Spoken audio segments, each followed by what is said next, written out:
It's D-Day for 6 municipalities that still have outstanding bills with Eskom. They could very well have their power cut if they don't make payments by 6 a.m. on Wednesday. One of those was the Lekwa local municipality in Mpumalanga. Interrupt poultry producer Astral's feed and poultry operations in Standerton, but the utility in Lekwa later reached a deal. So disaster averted there in terms of a listed company. But many of these small towns have established businesses. The lifeblood of these towns often is the small business environment. These guys are being prejudiced because municipalities are not paying their bills. Eskom is playing hardball with these municipalities. So far, 34 out of 40 municipalities threatened in the last month with cut-off have come to terms with Eskom. This is the MoneyMakers. I'm Bruce Whitfield. Tonight, I chat to the Eskom Acting Chief Executive, Matshela Koko, about the utility's top-down approach, the tough approach in dealing with defaulting municipalities, and we'll talk about the impact on businesses. What made you get all tough and say to these municipalities, here's the line in the sand, cross that line and we will cut you off? Bruce, we're not being tough. We're not being tough. We're simply saying that we have bills to pay. We're paying our bills, and people must pay the bills that they owe us. Over a long term, Eskom will collapse, and Eskom is too important to collapse under our watch. We got to play our part, and everybody, Eskom has obligations, municipalities have obligations, ratepayers have to hold municipalities to account. I think we have not been holding the municipalities to account for a long, long time. And it's time that we straighten ourselves and tuck in our shirts and do the right thing. This is about doing the right thing. This is about showing that South Africans at work can deliver. I think it's the second time in about 18 months that Eskom has said to municipalities, listen, here's the deadline, pay or cut off. I think there were some municipalities in the Eastern Cape. It's much more than that. It started 2011. Okay. It started 2011. We've made arrangements, we've made payment agreements that have not been met. And hence we're saying this time around that it's no longer important. It's important to make arrangements, but it's much more important to honor those arrangements. So this time around, the tech has changed. It's not about make arrangements, it's about honor the arrangements that you've made. Okay, so in the Eastern Cape, the local government stepped in. The Eastern Cape government stepped in places like Bedford and small towns like that were essentially bailed out by the province. In the case of the 34 municipalities who are now compliant and they've done deals with you in order to avert the cut-offs, are they taking responsibility for their own municipalities, or have we seen provincial governments step into the breach there as well? Provincial governments have played a very important role, particularly in Free State, in Northwest, in Mpumalanga, and I take my head off for those provincial governments. They've done a lot. Overall, when we started in November, we owed 10.2 billion rands. We have recovered 1.3 billion rands. Last week, when we had the State of the System address, we said to the nations we've recovered just under R1 billion. Between 24th of January and today, we've recovered an additional 400 million. Municipalities are coming to the party, and we're now beginning to single out municipalities that just can't, and we're dealing with them differently. We've started the discussions again with National Treasury. Okay, so let me just get this right. From November last year, 10.2 billion, a billion's been collected, there or thereabouts. You've only collected 10% of what is owed from these 40 municipalities, yet you've given them a free pass, the 34 that have come to terms with you. What kind of terms? I mean, I want to borrow money from you because you sound like you're quite a generous lender. No, we've not given them a free pass. What we have, the most important agreement we have with them is that you must honor and service your current accounts. When your payments are due every single month, you must pay. What about the historical debt? Because these municipalities will have billions in historical debt. Very good. Now, and then we said to them, we will not write off the area debts. And it is the arrangement that we have with municipalities for their area debts. So we have an arrangement in place now for the area debts, and they will then continue to honor their current accounts when their time to pay arrives. Okay. Are you charging them interest on those arrears? We're certainly charging them interest. What sort of rates? Well, we've reworked the current. It's the current prime. I think it's prime. Mm-hmm. And we've said to them, when you pay us upfront, and part of our payment agreement is to give them a discount on the interest, not on the base cost account. So, what, 1 or 2% interest? 1 or 2%. No. 1 or 2% discount on Discount, prime? yes. Okay. So there is almost an incentive to not pay you. One looks at it, if I owed you money, if I was a direct customer of Eskom and I was 3 months in arrears, you would cut off the Whitfield household. You would do that. So are you not playing softball then with the municipalities? No.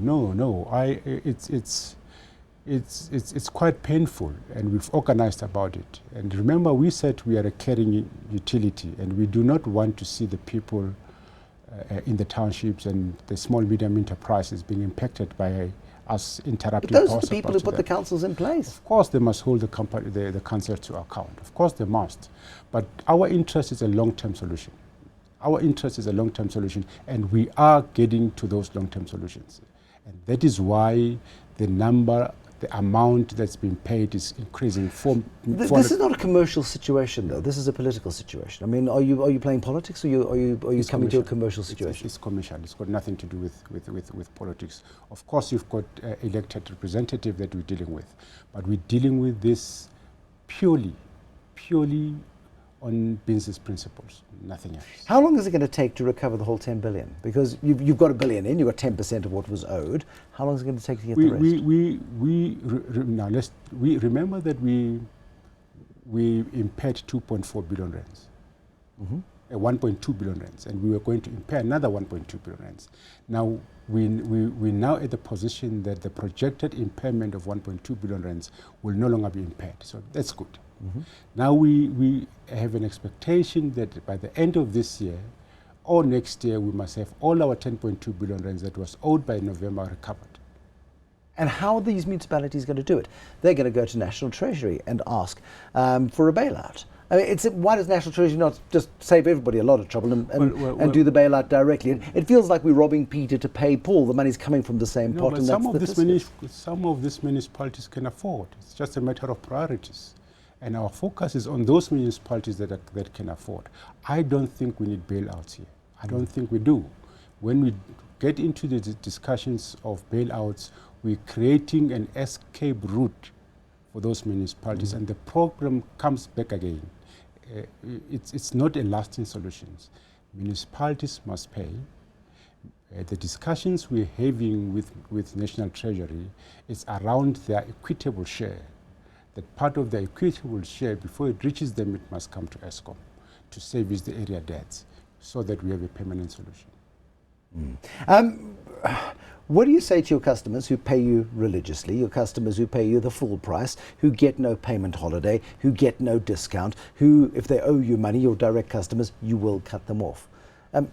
There seems to be a contradiction in terms as to the way in which Eskom deals with customers. That's why we said from the beginning that by law, we are entitled to switch off 24 hours.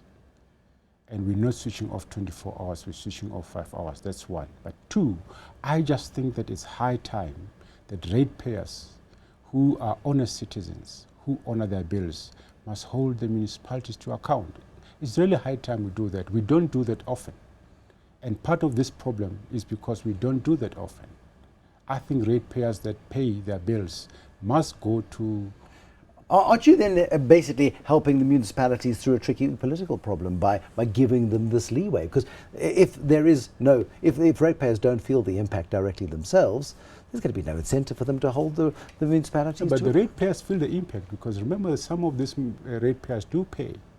Some of those ratepayers are in fact on prepayment, so they do pay, but they don't receive the service. And it's not fair for them, and it's not fair for the people, for the lifeblood of these small towns. It's not fair for them.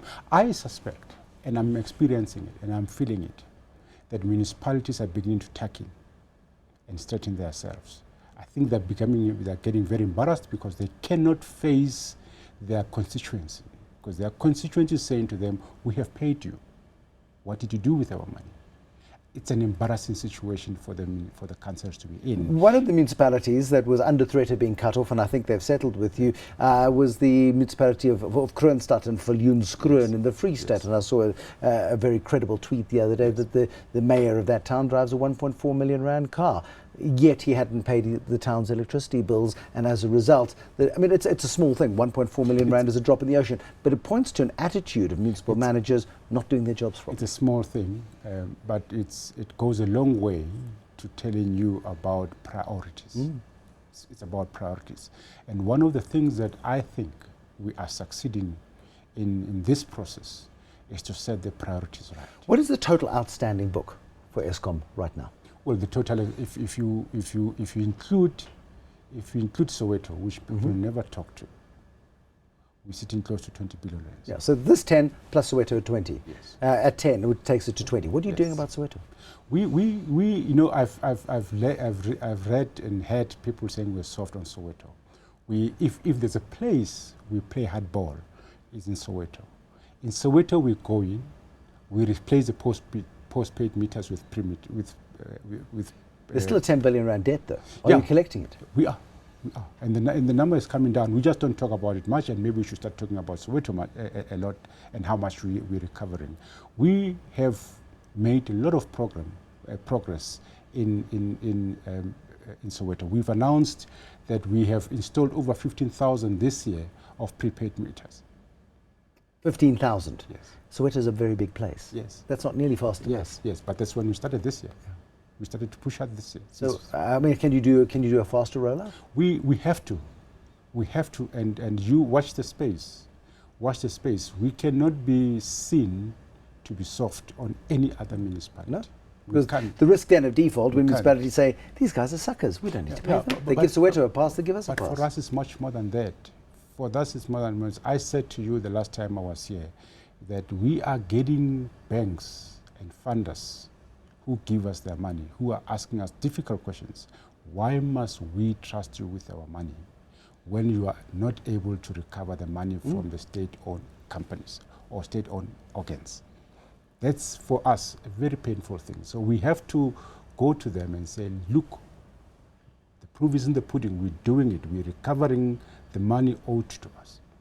Acting Eskom Chief Executive, the Matshela Koko, taking us through the big debt issues that Eskom, as a state utility, faces. Municipalities still owe 9 of the 10-point-something billion rand that was outstanding in November. He's hoping to have that recovered by the end of this year. And then, of course, there's the thorny issue of Soweto, 10 billion rand there as well. Get that 20 billion rand into Eskom's coffers, get the ratings agencies of Eskom's back, get the ratings agencies of South Africa's back, as Eskom gets on a firmer footing and South Africa's 2017 starts to look a little brighter. That's why that stuff's important. Thank you for watching. Good night.